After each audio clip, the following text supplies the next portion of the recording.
Are you feeling unfulfilled or looking for your purpose in life? Welcome to the Let's Talk About It podcast, a platform to discuss mental health, finding purpose, and work-life balance. Join me during a weekly discussion where we are finding our purpose on purpose.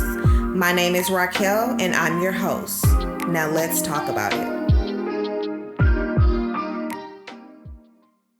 Welcome back to the Let's Talk About It podcast, and I am back after a week break, an unwanted week break, but a much needed week break. Today, I just want to know, did y'all miss me? Like, we haven't talked about it. We haven't brought anything to the platform. We haven't just been authentically ourselves this week. I feel like I've been under a rock. So, did you miss the conversations or no? But no, seriously, this past week, I think it's been a week. Either way, this past week, I have been really trying to figure out what my imbalance is. I've noticed that I have a lack of discipline, which is also another reason why I hadn't been recording. And also the reason why, I don't really complete certain things that I start. So I want to thank my wife for constantly pushing me to stick to the podcast and making sure I put my best foot forward, because a lot of the times I want to say, I can't do this because I have this to do, or I'm just not in the mood. And I don't be in the mood to do nothing. We went on a date night this past weekend, and I was telling my wife, I feel bad for leaving our son, and what if something was to happen to us just because we wanted to get out the house? Which I know I have to get out of that. I know I have to learn to kind of, allow myself to take a break and allow myself to realign, especially when I get overwhelmed. And this Friday, I was super out of it. I didn't feel good mentally, physically. But when I got out the house, I kind of start feeling like myself and laughing with my wife, enjoying. We went to Aya Sushi in Houston, Texas, off of Bel Air, which was amazing. And we tried some different foods. It was just a great experience. And we saw I think it's Fast X. I don't know which number it is, but that was a great movie. Just overall, when I say get out the house and take care of yourself, I may not listen to my own advice a lot, but you got to do it. And thank God for my mom. She randomly called me on Thursday, and she was like, you look like you need to get out the house. You want me to come by on Friday? I can watch him and y'all go do something, take some time for yourself. And without those moments, without my mom being who she is and just, I guess, sensing something wasn't right, I wouldn't have called her and asked her to come watch him. I use those type of phone calls for emergencies. I guess for me, the emergency has to be something detrimental, but for my mom, it's just we have that connection where she can sense when something's not right, or she can sense when my energy is low. And I just want to thank my mom, because without that and without her, I don't know what I would do. I don't know.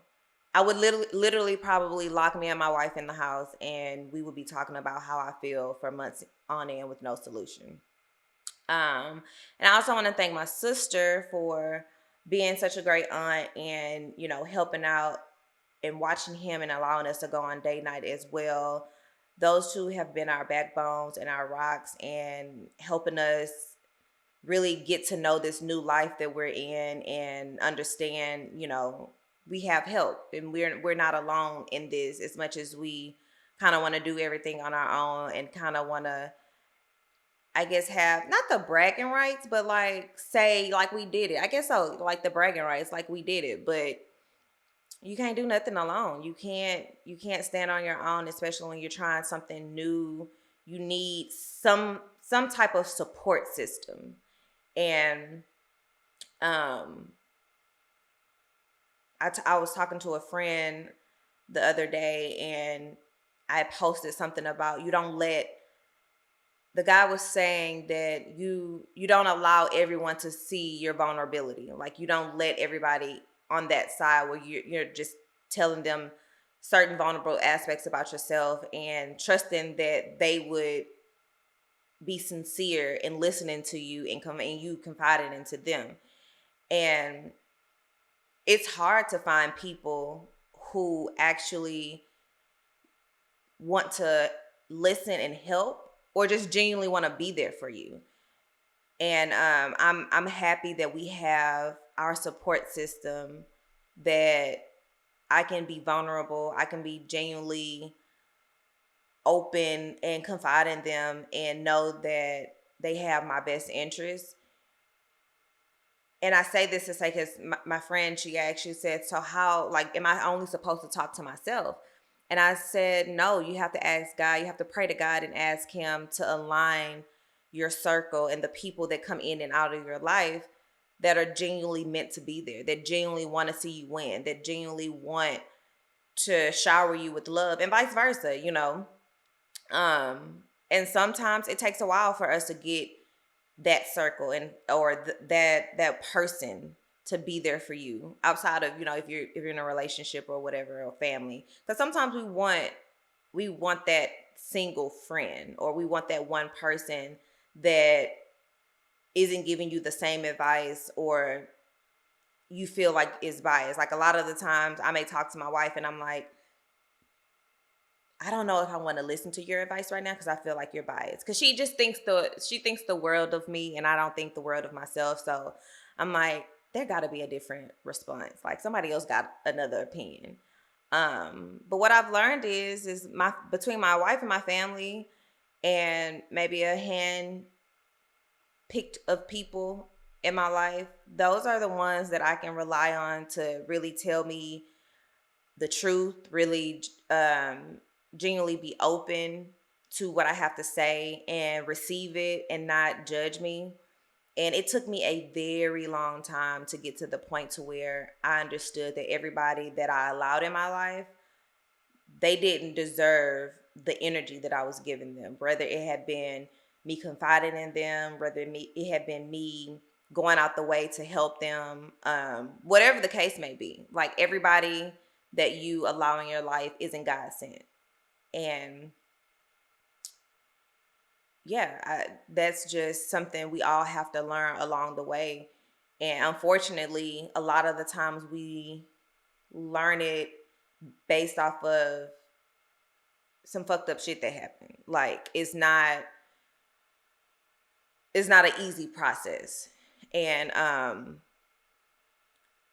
being 32 years old, like I said, it has been a lonely process, but it has definitely been a fruitful process because now I know who I can trust. I know who I can go to. I know who I'm going to allow in my life, and I know who I'm not going to give access to me. So yeah, that was that little segment of today's episode. I want to go back to me saying that I had lacked discipline. I feel as if I could be a lot further in my dreams, or where I see myself, or where I feel God wants me to be, if I had so much more discipline. Like I start working out and then I stop because I don't see the results in however long. Let's say just like 2 weeks. If I don't see the results in 2 weeks, I'm like, this ain't worth my time. Or um anything that I've decided to do entrepreneur wise, if I don't see the results in the time frame that I want them, I stop and I start something new. And thank God, I have many talents and I've been blessed with many different creative talents. Um, but I'll never see the fruits of any of those blessings or those talents if I am not disciplined. And I have to be honest with myself, like sometimes I'm lazy. Um,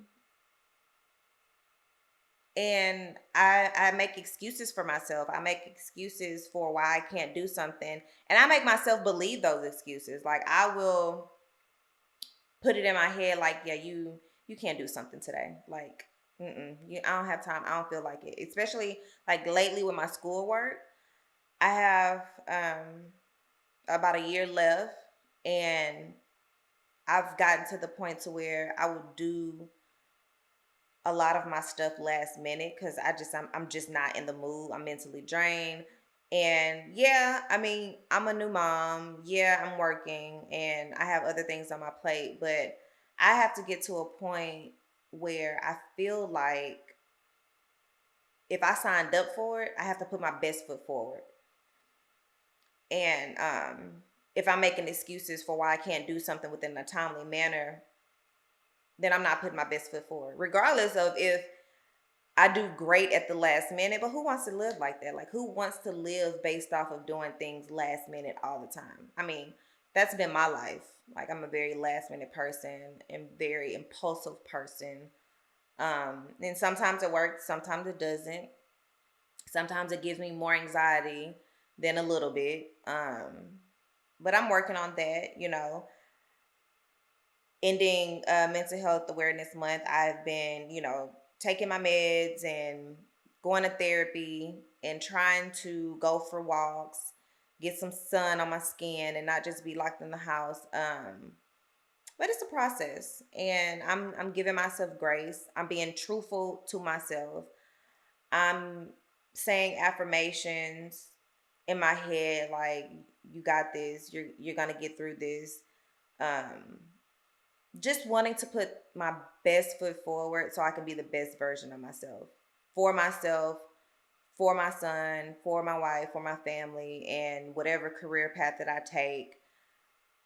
That's the goal. And I'm going to really challenge myself for the remainder of this year to be more disciplined, and not disciplined for anybody else, disciplined for myself.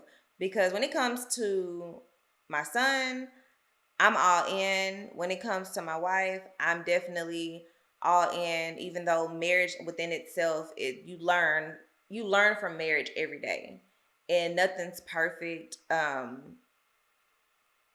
It's a work in progress. Like, you'll never stop getting to know your partner. You'll never stop learning your partner and growing with them. Like, it's a growing. I want to say there are a lot of growing pains. But if I can do that for my son, and if I can do that for my wife, and if I can do that for other people in my life, then I should be able to apply that to my own self. I should be able to make sure that Raquel is doing everything that she wants to do so she can have a fulfilled life. My therapist even asked me that. She's like, what makes you fulfilled? Like, what would make you happy?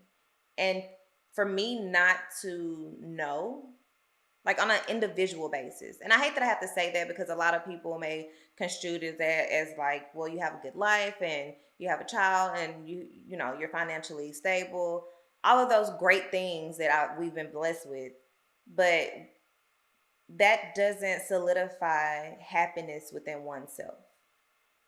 And in order to make those around you happy and be great for those around you, you have to make sure you know what makes you happy.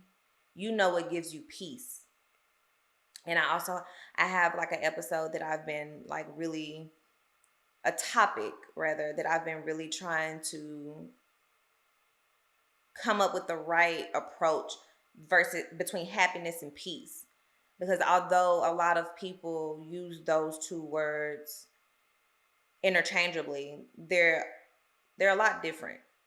And what makes you happy may not bring you peace, because peace is long lasting. Happiness is usually for a moment. So I want to be happy in a lot of different moments, but I want long lasting peace throughout my life, if that makes sense. And it's Memorial Day weekend, so I hope you guys find the time to tune into this episode and really just, sit back with me, talk with me, and listen to what I got to say, and keep rocking with me, y'all. I know I'm up and down, here and there sometimes, but it's a process. I'm getting better every day, and I am being truthful with myself, saying that, Raquel, you got to be more disciplined in the things that you want. So hold me accountable. I'm gonna hold myself accountable. I hope everybody has a great Memorial Day weekend, a 3-day weekend if you got it. Remember, take care of yourself, love on those who love you. And my name is Raquel. This is the Let's Talk About It podcast. I'll see you next time.